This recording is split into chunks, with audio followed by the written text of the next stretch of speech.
I had put few on the slide here. I think most of you guys covered. Which one is this problem? Fishing.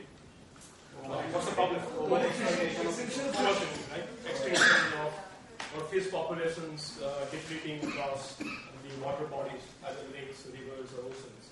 Right? This one? Hunting, poaching, or broadly endangered species, right? Some of the species which are endangered. Pollution. Of Water body. you see water there? I mean, it could be something. Yeah, the temple pujari cleans the temple and keeps the garbage outside on the public land, right?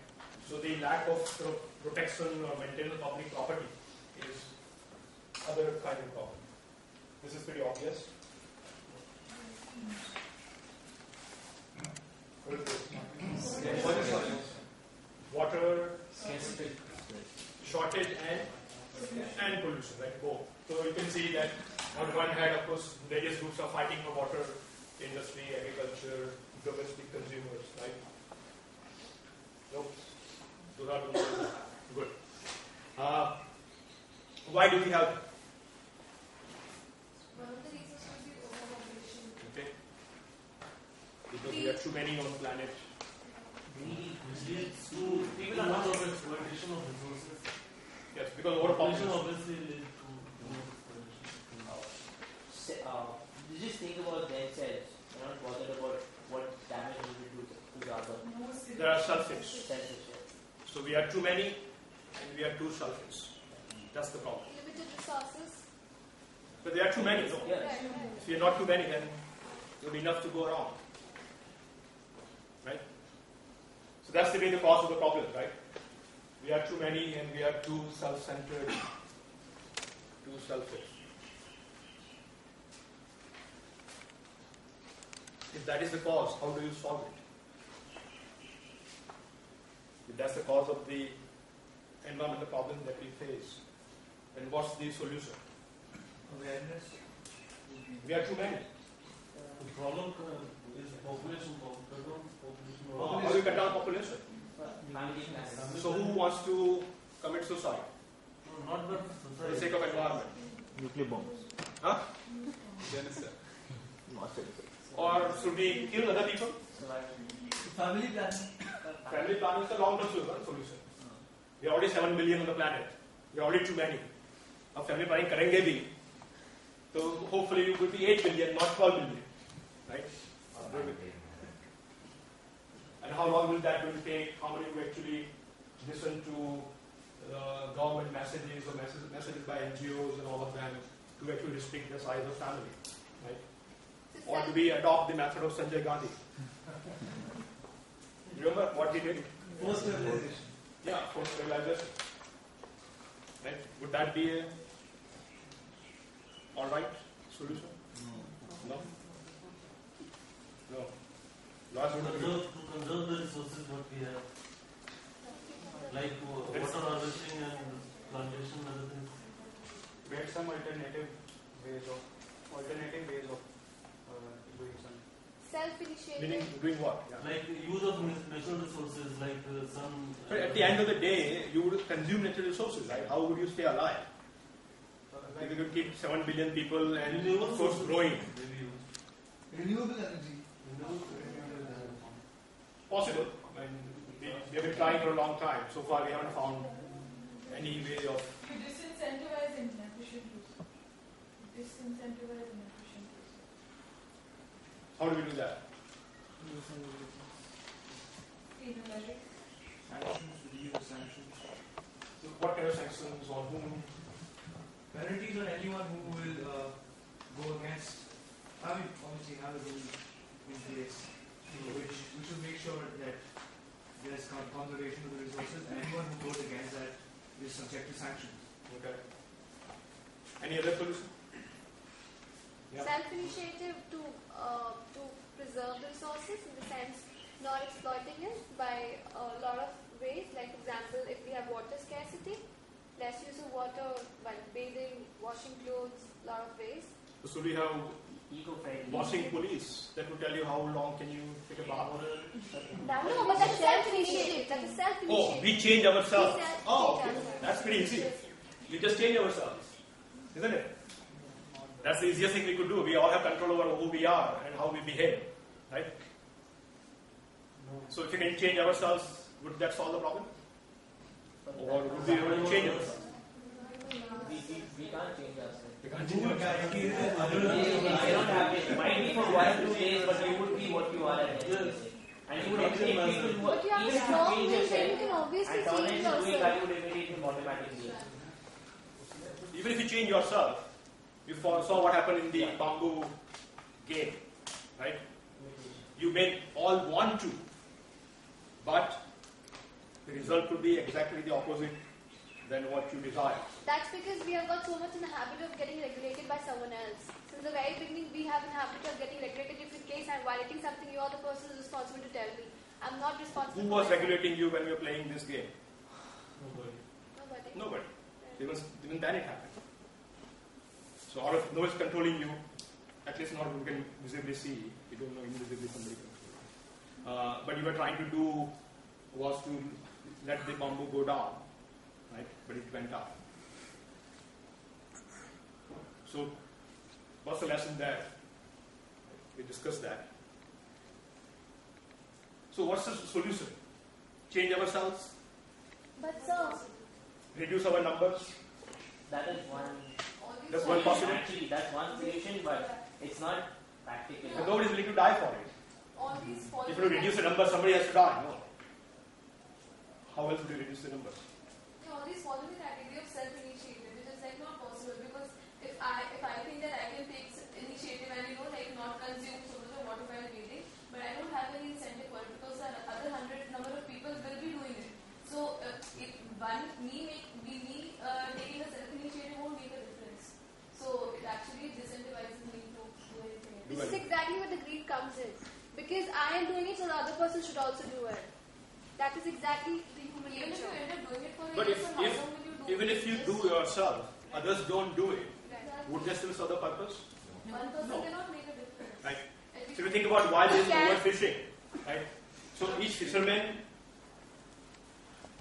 can change his own sort of greed in a sense and say, okay, if I catch a small fish, I will not keep it. I'll throw back in the water and let it grow. Right. So when he catches a small fish, for a moment he thinks, okay, I should throw it back. But then second moment he realizes that if I throw it back, what happens next? Someone else will catch it. There's no Someone else will guarantee catch that it. someone else will not. And that guy may not throw it back. So then I of course sacrifice my interest by throwing it back in the water, but the other guy doesn't sacrifice his interest by throwing it back, then fish would again be depleted, right? So purpose would not be served. So then what do I do? Keep the small fish that I catch, right? So since I know that nobody else is going to behave the way I'm going to behave, I also do not behave the way I want to behave. Right? So I also keep the small fish, and then everybody does the same thing, and you lead to the result, which is depleting fish populations. Right? Yeah. So I believe there is no one solution which can solve this problem. A lot of collective solutions will solve this problem gradually. Like for example, as far as reduction in population, if 100 families in India decides, not 100, I mean more than that, in a state if 100 families decides to just have one kid and not more than that, they start family planning and few people start consuming less water and all that stuff, few people start traveling in transport. It's only a lot of solutions which is going to solve this problem. There's no one solution which is going to... Okay. So let me offer you this. I'm going to offer you one solution. We are very good at that, as you can notice from last 2 days, right? And I'll give you a chance to apply that solution to the problem we discussed. Right? So I'm going to sort of apply my solution to one of the problems, show you how it can be applied, and then throw open the question to you to see whether you can solve the problem. And does that one solution actually work?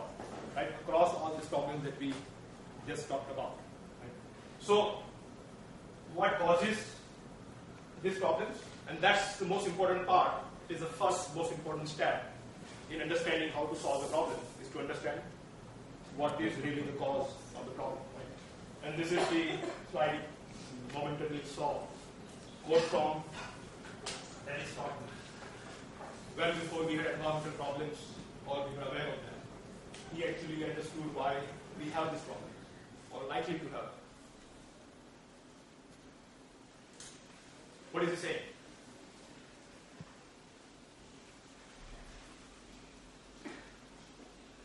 What's his answer to why we have this problem? So beautifully explained, sir. Nothing more needs to be said. If you can just repeat or say in your own words, so I know that you can read.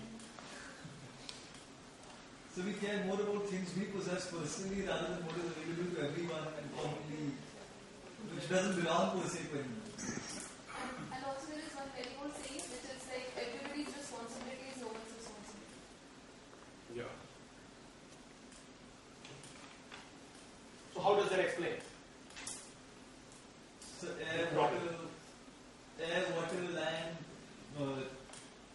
animals, plants, they're not owned by any specific entity. Hence we don't care as much for them. Is that right? So there are issues we're talking about are issues in areas where no one actually owns those resources. And it is lack of ownership. That is lack of individual or community ownership, right? That creates this problem. So if you think about underlying every environmental problem that we talked about here or that you can imagine, you will find there's some resource involved in that problem which is not individually or community owned. It is owned collectively by everyone in the area. So it could be everyone in the village, it could be everyone in the town, it could be everyone in the state, or it could be everyone in the country, or it could be everyone in the world. Right? So the resource is such that all of us own it. The all, of course, defined in a contextual manner. Right? And that collective ownership, in a sense, is what gives rise to the problem. So that is the cause, the collective ownership of the resource. Right? What would be the solution? So allow collective ownership over some resources. Allow collective ownership over resources. Allow what is already there. Allow. If that is the cause of the problem. Not allowing. I was giving a solution. Not allow. So what do we do? If you don't want to allow collective ownership, what are the other options? So for example, over forest land, give tribals rights over them who have actually inhabited them. For ponds as well, the communities that have actually lived there and who actually have fished over there, they wouldn't want all the fish to deplete, else they won't have other fish to take out in the future. So they'll actually conserve those resources better. Okay. What about the global commons? Exactly. What are the global commons? How do you collect? Like air, for example, which is the global common, right? Air is owned by all of us across the planet. The high seas. Right? You can't really. The high seas. That's also true. So fundamentally, this is the cause. I'm going to give you the challenge back to see how you can solve it. So this is the common sort of phrase which is used, the tragedy of the collective. Actually, the phrase which is commonly used, tragedy of the commons. Maybe you've heard of that, right? And the idea came from a sort of biologist who was surveying areas in Africa and saw that in one village, some cattle would die out every year before the next monsoon. And what was happening in the village, they giving a common sort of grazing pasture, like most villages do, right? The village cattle would graze there. And what would happen is that there would be overgrazing. The grass would run out before the next monsoon, and some cattle would have nothing to eat, and few of them would die. And this would keep happening year after year, right?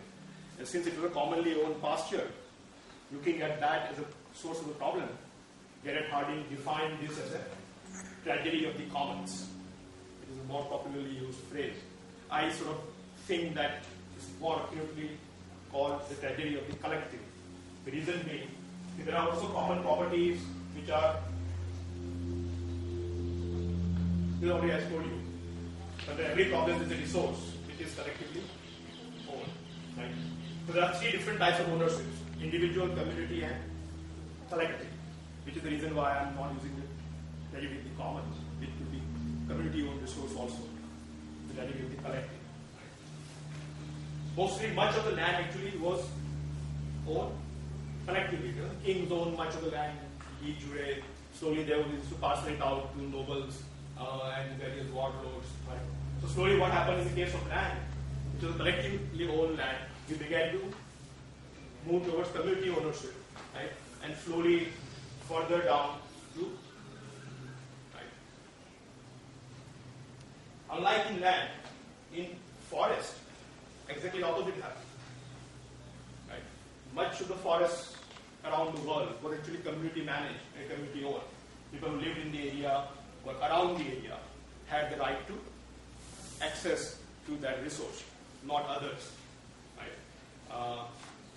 But what happened in modern times, that government began to nationalize those forest resources, taking away from the local communities because it was seen as a national resource, not just a resource of that community which happened to live around it or live inside it. Right?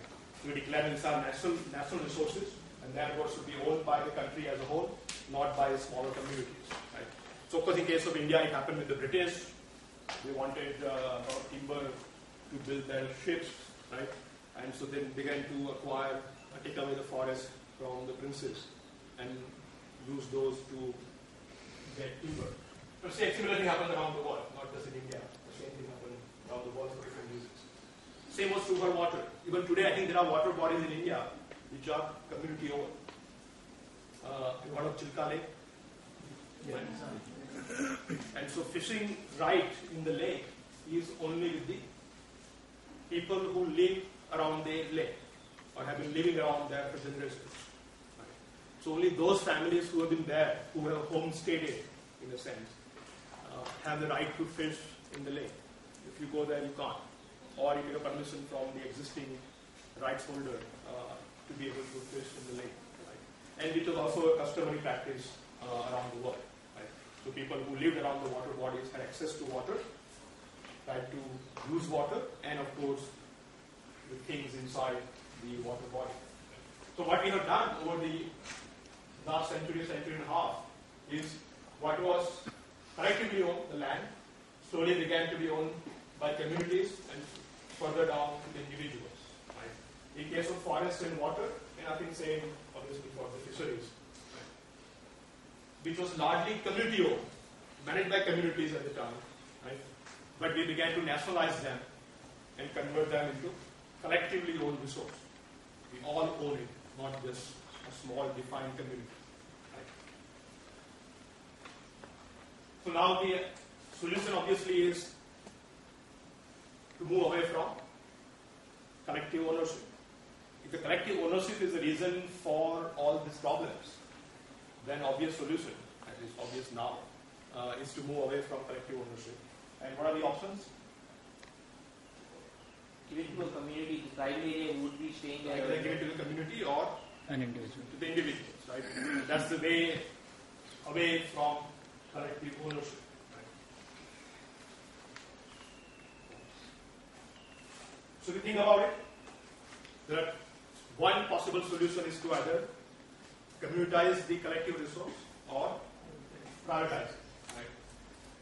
There are some resources which you cannot either communitize or privatize.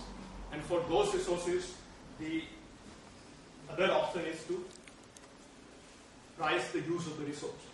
Right? As you were saying, right, we all overuse water. We take a shower for half an hour as opposed to say for 5 minutes because we are not really paying the price for using that water. Right? So in the areas where we can either use the first option, it's better to use the first option. Wherever you cannot use the first option, then you use the second one. Right? So between those two options, my sort of, not really hypothesis, or my hypothesis, Yeah. okay, is that with these two options, you will be able to solve all the problems we have talked about. Now you have to figure out how to apply these solutions or these principles to the specific problem. Right? If you figure out how to apply them, you'll be able to see that all of them can be solved. So question. Yeah. So what about air? It's a pricing air or privatizing or communitizing air doesn't seem. I know it's very difficult to believe, but once you start thinking about it, it will become quite natural. Yeah. What will happen to the poor people then? When you start pricing all these resources, poor will keep becoming poorer. What happens to poor people today? Today, Suppose you are a person living in Sangam Vihar slum, one of the nearby, or Madan Gir here, slum area. Do you have pipe water supply from MCD? Obviously not. Right? Who has pipe water supply? Whose house gets piped water from MCD? Who pay and Yeah, mostly middle class, upper middle class people like us who live in proper houses. Right? We have the pipe water supply. Poor guys living in slums don't have pipe water supply. Where do they get their water? hand pumps. Hand pumps, some. Or, have you seen? this tankers which Where- come in for time to In time. nearby and water they give body, it free. yeah. Some of them are for free. When this is free, then people don't show up. So what do they do? The people in the slums do. The well system. Yeah, some of them. But it's illegal to do bore wells or dig wells anymore. Right? So across the country, you cannot dig any new well that wasn't there earlier before the law was passed. Right? So you don't have access to that resource anymore.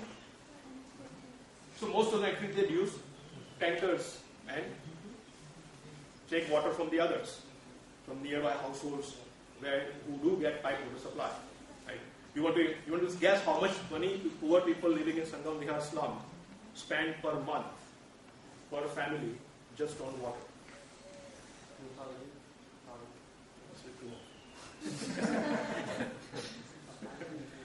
How much do you spend? Do you know? You live in a proper house, I assume. Spend on? Do you know how much water tax or water cess you pay? A few hundred. 200 rupees per month.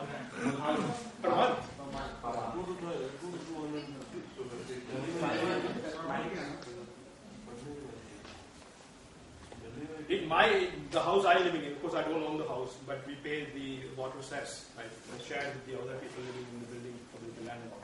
And we pay about 600 rupees for the year. So you get the tax bill from the MCD, which is 2,000 rupees. So it divides across these 6 apartments that landlord holds.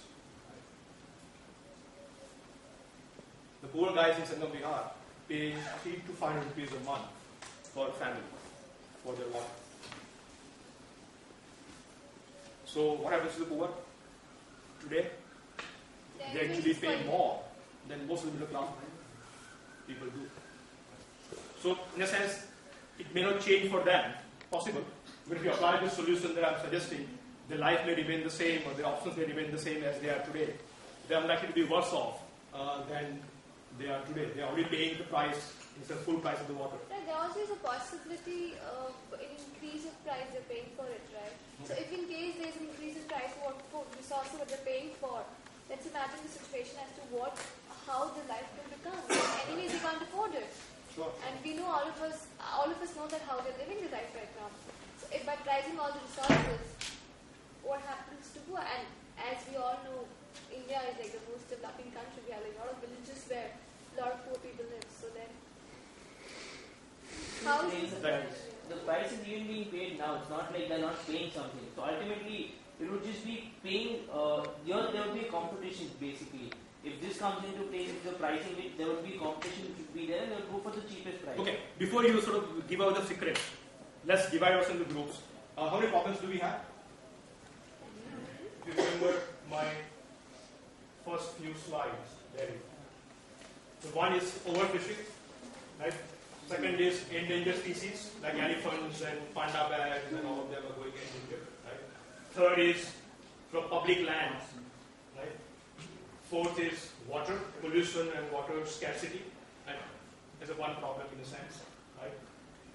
So 4 problems, right? Oh, air pollution actually. Oh, air pollution wasn't here, no? There should be one, I think. Yeah, there was one chimney in my. Okay, let's add the air pollution to the list. So there are now 5 problems, right? I think you usually divide into 5 groups, right? Okay. So let's just count. We don't have to count it. Just how many are there in I per think group? we have 5 groups. Yeah. Already You're there. in the same one, I think. No, I think it's good to talk to other people. I'm not hanging around the same crowd. No? Okay. So just count 1, 2, 3, 4, 5 in this file here, right? So make a 5 people group for yourself, whoever group that you want to make. And then apply these 2 principles and solve any of the 2 problems. Not all the 5 problems, any of the 2 problems. To the environmental problems, or what we call at CCS terracotta approach, which is in sort of contrast to the green approach, which is most popularly known, which is also known as command and control approach. Right? So the green approach is largely about putting limits for how much can you use, right? Command and control, putting fines. Right? So that's the sort of current approach that we have in managing these problems, the command and control approach, right? Also popularly known as the green approach. Right? So this actually gives you a very different way of thinking about the problems of the environmental protection. And it's known as property rights approach or terracotta approach. I'm going to take a few examples we've been discussing and see how this can be applied. So in each case, you have to first answer the question, what's the collectively owned resource involved in that problem, right? Once you identify what the resource is collectively owned, then you apply the principle to commutise, privatize, or put a price on the use of the resource, right? So I'm going to go through what's the commonly owned resource involved here. Water or fish, which is in the water body. Here. Wildlife or the forest within which wildlife lives. Oh, there it is. So air is the commonly owned resource, right? Commonly or collectively, let's say collectively owned resource, to continue with my history between tragedy of the commons and the tragedy of the collective. Here. Public land, that's a collectively owned resource.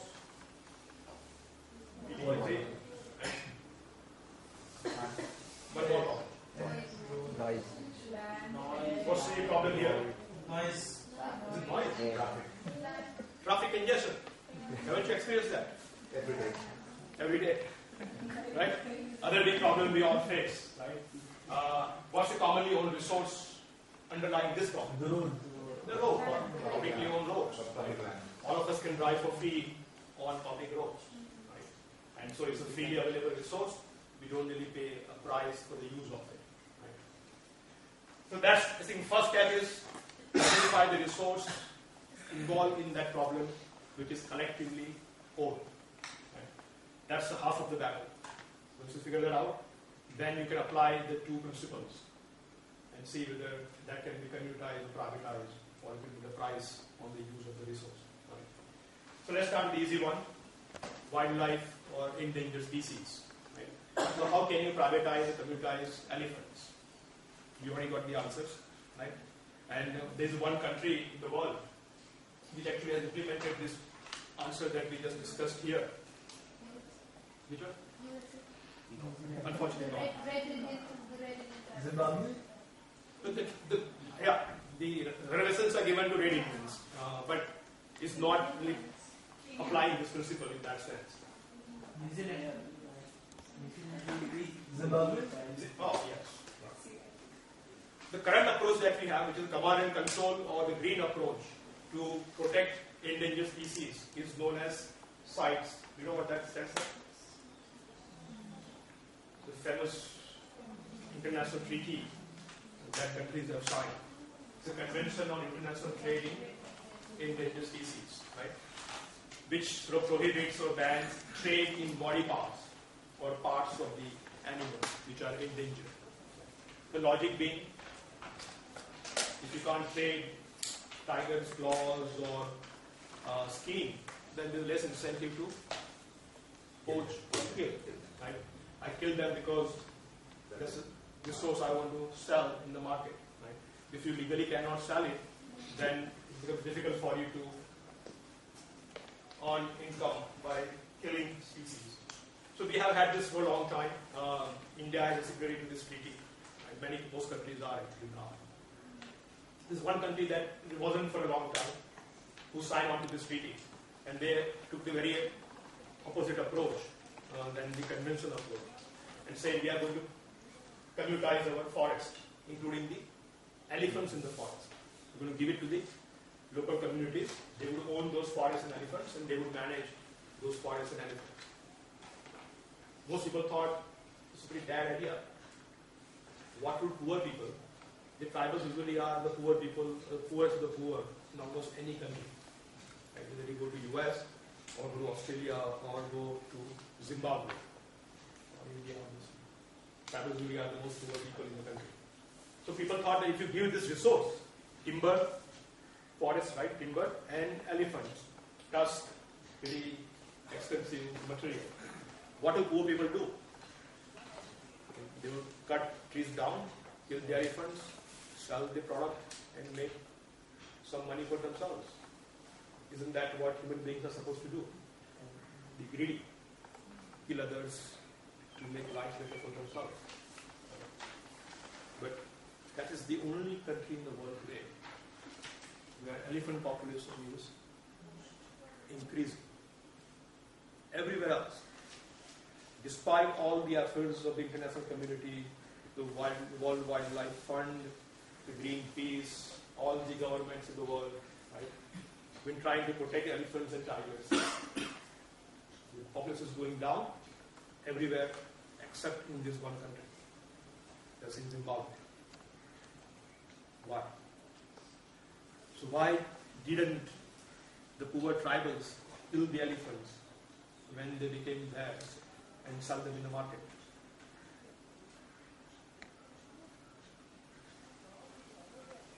People would have been given something other than this, that they have the land, they have the property. Sure, but they don't have money. Right? Now people in India also argue this. You're going to give me land in exchange for land that you're taking away for to build a factory. I also need money to live on. So yes, they got the elephants and the land for themselves, but they need money to buy iPhone. So we can't buy iPhone with the land and elephants. So can you guess why they didn't kill them? Which everybody was predicting internationally that this is exactly what's going to happen in Zimbabwe. Decimation of forest and the elephant population. Were they tribals who were living? Yeah, so local communities. So they were, there's a bond which generally happens when you stay with even animals become as a part of their family. So they protected them and kept them safe. As a part of the community. That one argument doesn't belong. Have you heard of mothers selling babies? No. Yes. This is a program called Campfire in Zimbabwe, Communal Areas Management Program for Indigenous Resources, started in 1989. You can go to that website, which is actually very well done. Right? This is the way they earn their income without killing the elephants. What's interesting here, as you can see, the biggest income they earn is from trophy hunting. One country where it is legal to hunt an elephant. India cannot hunt an elephant. It's illegal. Everywhere else is illegal. There's one country where you can legally buy a license and go on a hunting safari and hunt an elephant, like we used to do, not we, the kings of India used to do. They charge you $12,000 for the hunting license, and then it takes about a few days to sort of go on a safari in the jungle, find the elephant and hunt. And they charge you for someone else. If I want to go hunt. Yes, of course. They don't enjoy hunting themselves. They want money, though. As I was telling you, if I have a resort, I have land and elephant, how do I get money out of it? Yeah. So you can buy a license to hunt in Zimbabwe, right? Obviously, they're also using other methods that you were talking about, right? Tourism. But because the cost is so high, it's not that common, basically. Is it that? Because it's so high, the cost of hunting. Is it The license. That's the reason, License to hunt cost that much money, yes. Is that the reason, therefore, that the elephants are surviving? No. Elephants actually, there's one country where elephant population is Exactly. Why growing. is that? If this is there, if this is allowed. So guess why is that? Yes. Because the cost This is is so a really high. bizarre thing about this. Everywhere else is illegal because we want to protect the elephant. Here's one damn country where it is legal to hunt, kill, in a sense. And still, it's the same country where elephant population is actually growing. because there's an incentive for those tribal people to make sure these animals are not hunted without the money coming in. So it's only when the money comes in that they allow it. So but they allow it. Why elephant all of them get hunted? It was very expensive. Because it's expensive. Not everyone can get a license. Who is going to pay ₹12,000 कि मैं $12,000 दे रहा हूँ और मुझे मेरे सामने मार के दिखाओ? नहीं, आप खुद कर सकते हैं. But I can do that also. Otherwise, what's the point? You are going on the hunting of a trip.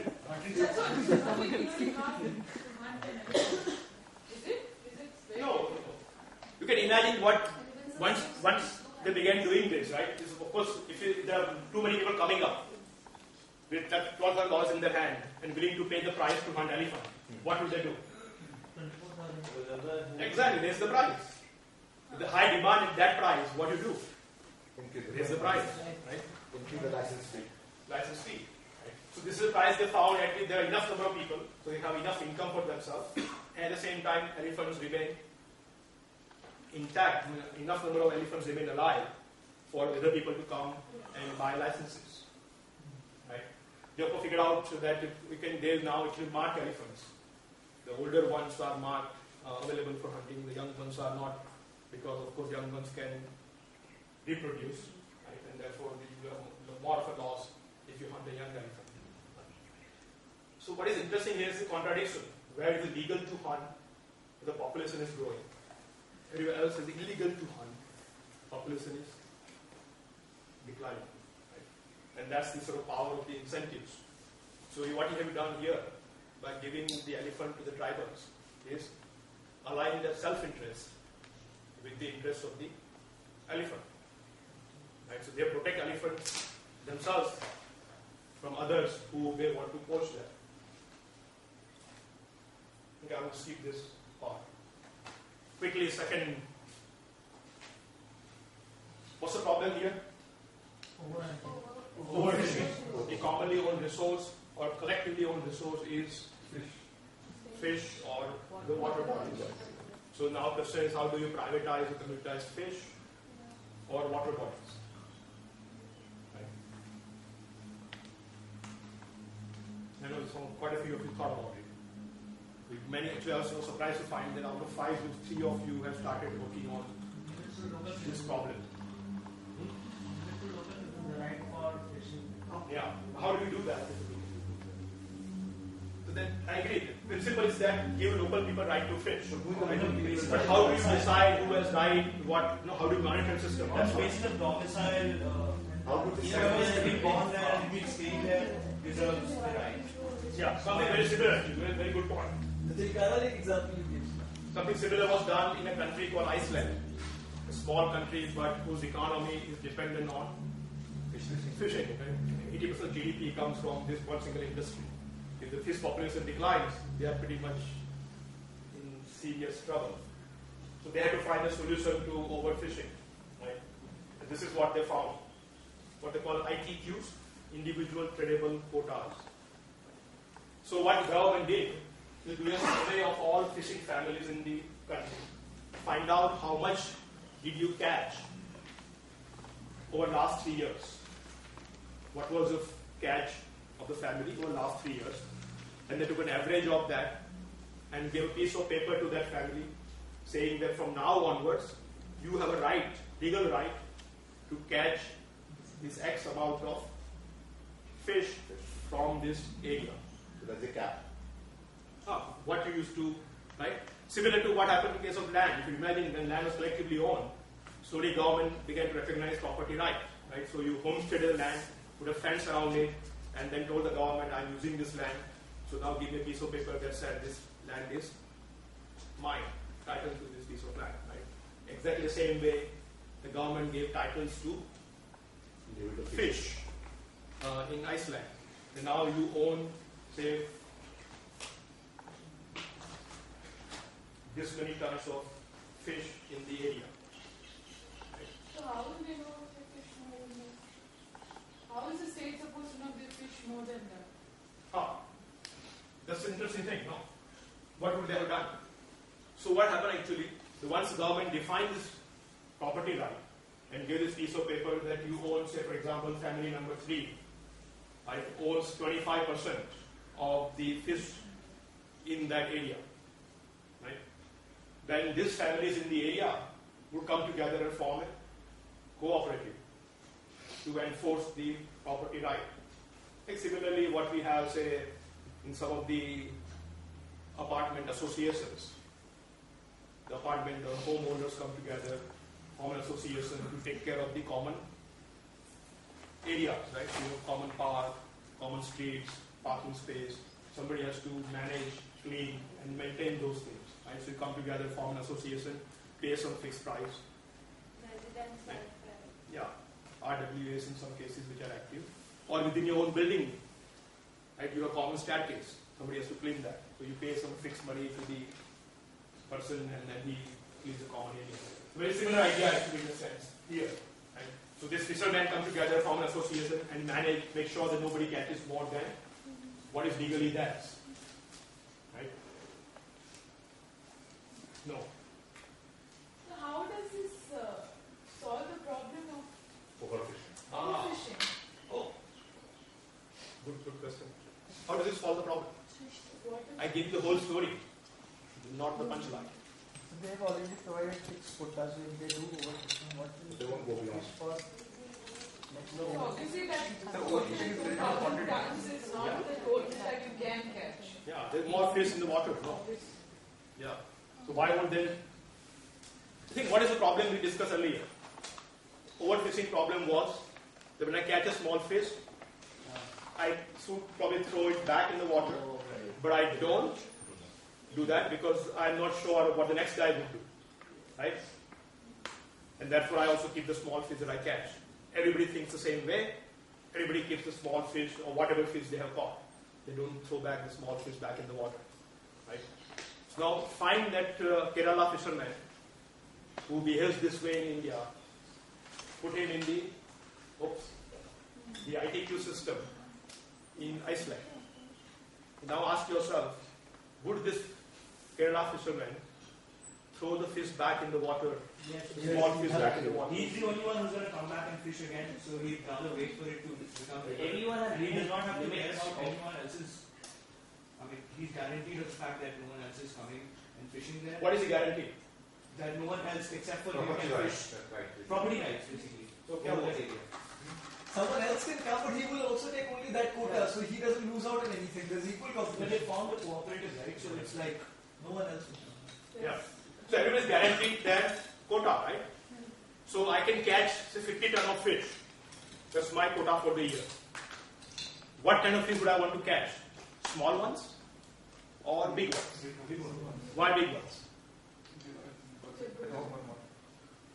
Because it's catch a higher price. People don't pay for tiny fish, right? They pay for big ones, which is where the meat is. What do we eat in a tiny fish, right? So price is higher for bigger fish than it is for smaller fish, right? Now in theory, I could catch 50 ton of small fish. Nobody will stop me. It's my right to catch 50 ton of fish, right? But I don't do it, not because I'm environmentally concerned, but because it's in my self-interest to earn higher income by catching bigger fish, right? So even if I catch a small fish, I would throw it back in the water and only catch the big ones, which will fetch me a higher price, right? So what you have done is you align the interests of the individual with the interests of the fish in this case, just like in the case of the elephants earlier. This is my self-interest to catch only the big ones and not the small ones, right? And so I catch only my quota, but not just the quota, because the authority will stop me from catching more if I do. So they are losing their property right? So imagine this: if we have some piece of land, rows of houses, if I expand my boundary wall over your house, what will you do? You push it back, right? The same thing happens here. If somehow catch more than my 25% quota, then other guys will say, you can't do it. They will stop me from doing it. How do you know? Guess how will they know? every time. What do you do? Suppose the three of you own this fishing right in the lake. somebody has to audit these and that. How would you monitor? Think of that. Just think of how would you now, it's in your interest for all three of you to make sure that you monitor each other. Right? It's not just monitoring one, monitoring each other, all three of you monitoring all three of you. So what system can you devise so that monitoring becomes less expensive? And if you all have to sit around for a whole day watching each other, who's going to catch the fish? Right? So that's not a very smart solution to the problem. So think of something better to monitor each other. Right? And we have an interesting book in the back called The Icelandic Solution. If you can see that small booklet. Camera. Yeah. Or the boats. Yeah, so you only have one boat, or maybe two, right, that you're going to use to go for fishing. So you figure out how to keep track of the boat, when it's in the water, when it's not on the water. And when it lands on the water, you have somebody just there to measure the amount of fish that you caught. So there's an interesting book back there that you can use to see how this works in practice. The interesting thing, and this is what I like most about this idea of ITQ, is that after Iceland introduced this idea of privatizing fish, in a sense, this is actually what they have done, they privatized fish. Many more music bands came up. Many more music bands came up in Iceland. Any guess what's the link is between the two? Music. No. more time for leisure. Or what happened actually, many families had a situation where one member of the family has to stay in the fishing business. Because if the whole family leaves fishing business, they lose their customary right to fish in that area. Like in Chilka Lake. If you move out of the Chilka Lake, you don't have right to fish there anymore. Right? So if you lose the right to fish, so then to maintain that right, to maintain that claim, one boy of the family, in a sense, usually is a boy, right, would have to stay in fishing business, even though that's not what he wants to do with his life. Right? And the moment the ITQ came up, what did they do? They took the piece of paper given by the government, the 25% of fish is yours, right? And divided the work of fishing among different people on the basis of. or they could, it's called ITQ, stands for what? Individual tradable quota, right? So what is the middle word? Tradable. So they took the 25% quota and sold it off to somebody else, collected their money and became musicians. Right? That's what they wanted to do with their life. Finally they found a way of living the life they wanted to live and not remain fishermen. Great human benefit of the system. You're not forcing people to do what they don't really want to do just because of that system of property rights. Right? If you improve on the system, people can find ways of living more meaningful life. Other thing that happened is the Greenpeace and WWF, all the green organizers in the world, were opposed to, and still are largely opposed to this idea. Realize that this is actually a much better way to protect fish than what they normally do through the command and control approach. Right? So if you are Greenpeace and would want to save 25% fish in that area of Iceland, what should you do?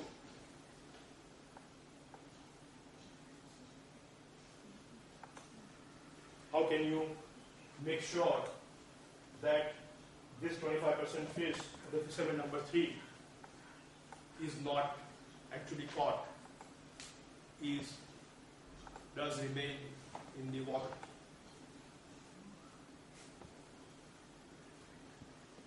You could sell them out to someone else to fish. Who? So fisherman number 3 has the right, no? He has the proper right on the 25% of the fish. Right? So what do you do as a Greenpeace who wants to protect fish and reduce fish catch? Give him some other source of income. What would you do? Can you offer him? A job. No. Why would you offer him a job in Greenpeace? Nobody wants to work in Greenpeace. Just kidding. No, what do you do? Offer him to buy out his quota. Right? You can do whatever he wants to decide what you want to do with the money, then you can give him a job and you want to give him a job, right? So basically, you raise money. Greenpeace has to do all that they do is do nice music concerts. The same musician probably rock a new band that came up, collect money from the people, buy out the 25% quota. What happens next? They don't do it. They don't utilize the quota that they used to do. So 25% of the fish would always remain in the water, right? If you have enough money, if Greenpeace can raise enough money from enough committed environmental people around the world, they can buy out all 100% quota. Offer all three fishermen what price they want to sell their quota. You buy 100% quota and Fishing is there because there's a demand for fish. sure. So what would happen to the price of the quota? That will go up. Yeah, it will go up, right? But if you raise enough money, When to stop fishing, how will the economy work, since you said that 80% of the economy is dependent on this profession? So what happens if you take agricultural activities out of India? India is going to be in a bad state. If they can use that quota and that thing, and they can raise the price of the fishes in the market, they can misuse it. so like the tribals in Zimbabwe, you would think about, I can get $10 million today to sell my 25% quota, right? Or I can earn $200,000 by catching and selling fish, or more, depending on the price of the fish in the market, for the rest of my life. What's the better deal for me? The chicken and the egg theory. Yeah, not chicken and egg. It's a rational decision, right? Then Iceland will have to import them. It's not Why do we worry about that? That will import fish. How will you eat fish with all the quota? All the quotas are not, but some will be taken. Obviously. Everyone has got some. It's like this. If I'm going to reach the race, I will get eggs every day. Same story. No, can you buy, is it legal to buy all Alfonsos? Yes, it is. Right? No one Is it legal to buy all the Alfonso orchards? The trees, orchards where we grow Alfonso. Can somebody buy all of them? legally, yes. It's legal to buy Alfonso, but it's not legal to buy the process or buy the right to grow an Alfonso. Because you buy all the Alfonsos, they will grow every year. And here the quotas are to fish, the source of fishing is being bought. So No, fish also grows. No? They reproduce themselves. They're like mangoes reproduce. but 25% quota is being bought. So further they can't fish right now. And something else with the money when they've got No, I'm just trying to just to the point that even if it is legal to buy all Alfonso orchards, nobody goes on and buys them, right? They go, oh, where do we get the Alfonsos then? Do we have to import from the moon? No, right? So nobody would actually. So it's legal to buy. But okay, last problem. I think we have 5 minutes left. No, 15. Oh, still 15 minutes. Okay, then we can have a meeting. I hope. Traffic congestion. Is it clear that maybe I'm running a little too fast? Is this argument? Do you see why the same Kerala fisherman who would catch every small fish he can get his hands on would actually voluntarily throw the small fish back in the water in Iceland? Right? So you see the alignment of self-interest. And that happens because of the fact that we are in the property right structure. And if you remember the diagram earlier, the 3 types of property rights: individual, community, and collective. Right? So you shifted from collective property right towards individual property rights. Right? So imagine how much jump you have made. What is the difficulty? Imagine how do you privatize fish? If I ask you that question, we laugh at that question in some sense, right? But that's exactly what Iceland or what the ITQ system does. It has actually privatized fish. So you see the property right structure, how change in that realigns your interest so that you behave in the right manner. You throw the small fish back in the water. This is easier to do after you solve the fish problem. So what is the common collectively owned resource? Roads.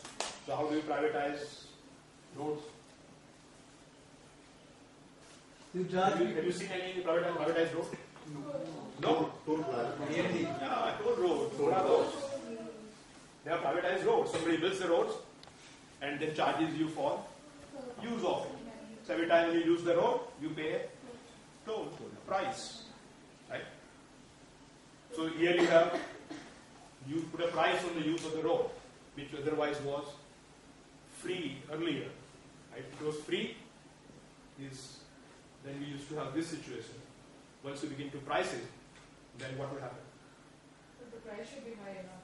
Yes. So pricing would of course adjust, right, in a way so that you don't have But I think this cost situation. of petrol will take care of it anyway. The government has these public messages everywhere that use carpooling, use public transport, not your private car, right? So there are all messages which are being given out. Which is awfully CC bad. Ravi Shankar conducts classes on this. Public transport is awfully bad. Please use that. Yes, well, It's bad, but please use that. we are improving. We are trying very hard to improve. Even if you reach after 2 We hours, are working very hard to improve it, sir. please use. So Okay. that's the approach you have taken, right? Old approach is change yourself. No? Remember the first thing you said, why do this problem exist? Because we are too many of us and we are too greedy. So solution would be either to reduce our numbers or change our nature and make ourselves less greedy. Right? That would be a very tall order. God hasn't been able to do it. I doubt anybody else can do it. Right? So God made us in a sense that this day made us greedy and you remain that way. So but you see how in these two areas we solve the problem without changing human nature or without reducing our numbers. Right? So it's easier to do that than change human nature. So same thing about public transport. We keep preaching people that be conscious, no, don't cause this, don't do that. Please use public transport, please carpool.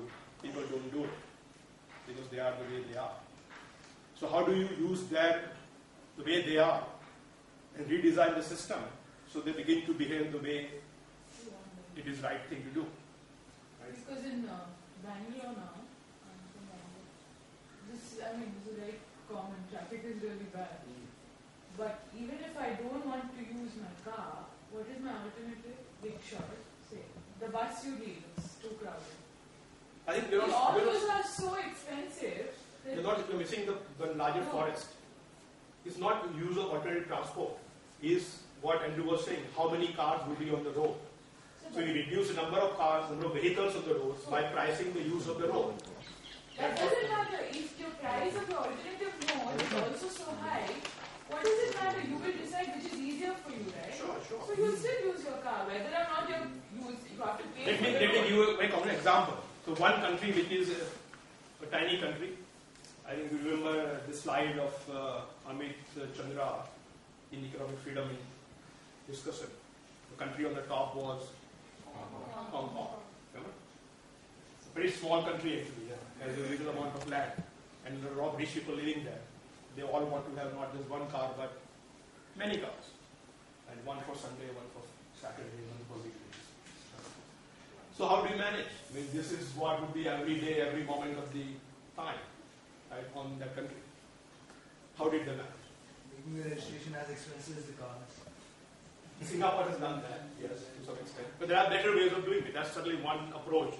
So you have to buy a license of your car first before you buy your car. And license costs you as much as the price of the car. So if you double the price of the car, even fewer people buy the car. Right? So that's one simply approach of reducing the number of people who can own car. But there are better approaches in Hong Kong too. They basically put sensors under every car and sensors under the road at fixed intervals. So as I take my car out from the garage, go on the public road system, the sensor will register and say card number such and such has entered this point in the public road system at this point in time. Right? As I drive around my car, the sensor will keep sending signals to the computer, how much driving I have done, how much road I have used during my trip. Right? At the end of the month, I get my bill for use of the road. Just like a bill for use of telephone or electricity or hopefully water. But isn't this an invasion of your privacy? No. Correct. You have protected data. Yes, it's true. Government knows where you are. Where you are at They don't know with whom you are yet. there is some privacy is protected. It's not fully. Right? But yes, that's the data problem is there because somebody knows about what you're doing, how long you are there. Tracking is easier. If I'm at your second. But you can see what government would have to do in the morning, rush hour traffic, right? Everybody wants to go to job in their own private car, right? Why not? I can afford it. So what does government do? Raise the price during those morning hours. So between 8 o'clock and 10 o'clock, if you drive on the car, per kilometer you drive, the price is going to be twice as much. Then you drive between 10 o'clock to 4 o'clock. From 4 to 7, again the price is going to be higher. Right? So you can change prices so that you have enough number of cars, just enough number of cars to not to cause congestion. Right? Everybody drives without any traffic jams. Right? All of us better off. People who can afford to pay the price would drive. People who cannot, who use public transport or carpool. All of those things we want people to do, they would do those without having anybody telling them automatically. Right? So I figured out that, okay, I want to go to work in the car and not in public transport. Let's pool 3 of us together in the colony and go together. And all 3 of us will save money. So that's the very interesting Hong Kong solution. Right? So the final slide, I think it's fine. So what about the air pollution, the chimneys, sir? How do we solve that? So you guys solved it. We solved it. What happened? Oh, what was that? Sir, we came up with some sort of solution, but do you actually endorse that, sir? Do you actually, I at least thought it was quite silly, sir, to be honest. Really? He was the only critic of the group. No, he was a critic of the group. He was giving us positive criticism all the time while we were coming up with ideas. No, I think that has already been implemented. I mean, it's not a silly idea. That is countries. It's no longer an idea. Actually, that has been used around the world. Within countries, sir, how would governments impose restrictions on air pollution, sir? So, of course, you don't do it with human beings. It's very difficult to manage monitor despite the technology that you talked about. Right? But usually do with bigger factories which are more polluting. Right? So you restrict the amount of pollution. Yes, and then they have to buy carbon credits. From each other, industries, all this. Right. So then just like the IDQ. Yes, sir. Right? So you are setting a quota and say to buy what you want, you have to pay a price. So each carbon credit is actually sold on the market. And depending on demand and supply, the price would go up or down. Right? And you pay that price to buy the quota, which allows you to delete that much of carbon dioxide. So it's not a silly idea. It's been used quite widely, and most governments are finally coming around to the idea. So, to conclude, all environmental problems have a single cause. Not that we are too many, not that we are selfish, but that the resource which is involved in that problem is collectively owned. Right? It is that collective ownership of the resource that causes the problem. Right? And therefore the solution is to move away from collective ownership, either to commutize it, or to privatize it, or to put a price on the use of the resource. Right? The principle is quite simple, as you can see, the 2 lines. But application is not that simple. Right? And you really have to think hard about how to structure the principle in a given situation and create a solution to that problem in that area, in that situation. Right? So that requires a lot of thinking and hard work. Right? But if you're able to do that, you see that you are going to solve the problem once and for all. Right? It's not a temporary solution. It's a sort of sustained or sustainable solution for a longer and longer period of time. And that's the sort of power of the property right approach or the terracotta approach to environmental problems. What do you mean by terracotta? I just looking at color other than green. Okay. So what's the opposite of green? Not blue. Then you say, oh, terracotta. You know, we have terracotta. It's actually a very interesting thing because terracotta is what? Natural. Yes, it's clay, which is modified for human use, right, by us. But still, we retain the sort of property of the clay, the way we use it. Right? So, interesting example of how we can use natural resources for human purposes and still be able to manage and retain them in their sort of natural state. So that's why terracotta as opposed to green. Thank you. We are ready for tea.